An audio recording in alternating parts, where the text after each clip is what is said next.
The counter-cyclical measures include increasing spending and reducing tax that have direct impact on growth.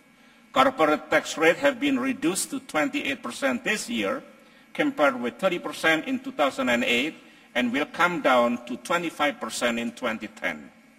As a result, our business were able to manage the downturn and minimize layoffs. The vision of my new government in the next 5-year term is indeed for a balanced, inclusive, and sustainable growth. We have adopted this as the heart of our national program. Let me just share with you the main highlights of Indonesia's new balanced growth paradigm. Growth is targeted to reach 6.3 to 6.8% for the next 5 years, and to do so, we have identified development funding needs of around 120 to 200 billion US per year. Around 80% is expected to come from the private sector, both domestic and foreign. Investments are needed to address infrastructure bottlenecks, revitalize the industrial and agricultural sector, and creative and innovative industries. How do we achieve this growth and at the same time ensure balance and inclusive growth? And how can you join with us in being part of Indonesia's new growth impetus? First, we will continue to build confidence in the government. This will mean continuing and completing our bureaucratic reform programs, which has already been spearheaded by the Finance Ministry, especially in the tax and custom reforms. Second, ensuring a conducive investment climate. We will continue to streamline investment procedures, implement the one-stop investment service, and ensure that climate for doing business continues to improve. We are determined also to debottleneck any problems and issues that arise to ensure smooth flows of investment. We are also aware that national logistics and internal connectivity will be key drivers of investment, competitiveness, and growth in domestic market. Third, giving due attention to infrastructure.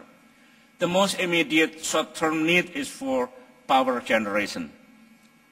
The first accelerated 10,000 megawatt is in progress, and the next 10,000 megawatt will begin, and here the target is for 40 to 50% to come from cleaner energy sources such as geothermal.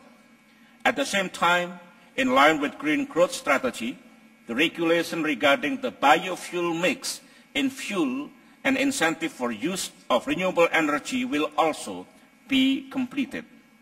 Fourth, revitalization of industry and agriculture. In the short term, it will be focused on the sugar and fertilizer industries and on increasing production to ensure greater food security with meat and soybeans. In the longer term, we will focus on increasing our competitiveness in various industries and in the food sector. Fifth, on inclusive growth, we have a comprehensive program. First, the importance of small and medium enterprises cannot be overemphasized, and here we will be scaling up the microfinance scheme guaranteed by the government so that we can finance loans totaling 20 trillion rupiah or $2 billion a year. Second, better targeted subsidies and building more effective social safety nets are also critical to inclusive growth. So we still have a great deal to do. We must ensure growth by improving our investment and fiscal policies. We will increase our spending on infrastructure development and social priorities. We will see the gradual end of fuel subsidies, boost our agricultural productions, and bring the direct benefits of subsidies to the poor, the farmers, and those normally marginalized.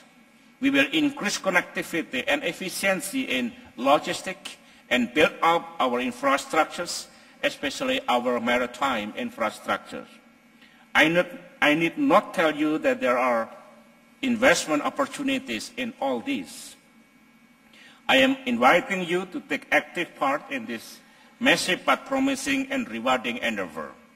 And that brings me to this one final thought that I want to share with you today.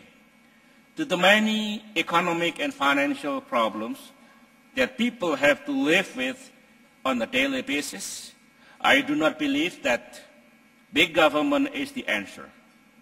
The answer is better government. What we need are governments that respond quickly and decisively to crisis. Governments that work in tandem with all sectors of society. The fine-tuning of our financial system needs the contribution of every one of us. If we are to achieve equitable and sustainable global growth, we all have to work together to make sure the wheels of our economies are set to run smoothly and in the right direction so that it does not swerve into a ditch.